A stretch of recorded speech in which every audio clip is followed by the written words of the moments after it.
बच्चों, आज हम पढ़ेंगे important features of solid catalyst. पहला फीचर सॉलिड कैटलिस्ट का एक्टिविटी। हाइड्रोजन और ऑक्सीजन जब आपस में रिएक्ट करते हैं तो प्रोडक्ट फॉर्मेशन क्या होगी? वाटर। मगर हाइड्रोजन और ऑक्सीजन के बीच में जो रिएक्शन है दैट इज एक्सट्रीमली लो। इतनी स्लो रिएक्शन होती है कि प्रोडक्ट की फॉर्मेशन अप्रिशिएबल अमाउंट में नहीं हो पाती। But if the reaction is being carried out in the presence of platinum, the reaction occurs explosively. So this behavior of catalyst to enhance the rate of reaction, that is called as activity. How many times the catalyst can accelerate the rate of reaction? How fast it can make the reaction? That is called as activity of the catalyst. Second is selectivity.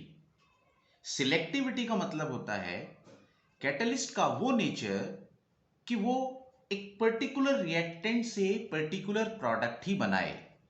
That is the specific nature of the catalyst to direct a reaction to form a particular product.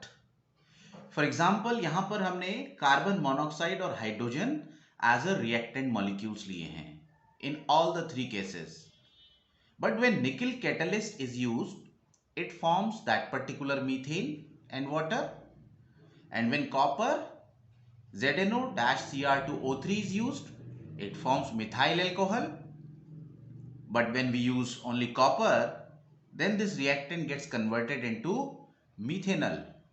So this ability of the catalyst to direct a particular reaction to form a particular product, that nature is called as selectivity. Next is shape selective catalysis by zeolite. अगर किसी भी catalyst की catalytic activity उसकी एक peculiar shape की वजह से हो, उसके जो पोर स्ट्रक्चर्स हैं उनके साइज की वजह से हो, तो उस कैटलिस्ट को हम शेप सिलेक्टिव कैटलिस्ट कहेंगे. जैसे जियोलाइट हमारा एक शेप सिलेक्टिव कैटलिस्ट है. Zeolite Honey comb like structure होता है. ऐसे हेक्सागोनल स्ट्रक्चर्स होते हैं, इस तरह का ये हनी कॉम्ब लाइक स्ट्रक्चर होता है. और बहुत ही इसमें जो पोर्स हैं, पोर साइज बहुत छोटे होते हैं. ये माइक्रोपोरस होता है. ये किस चीज का बना होगा?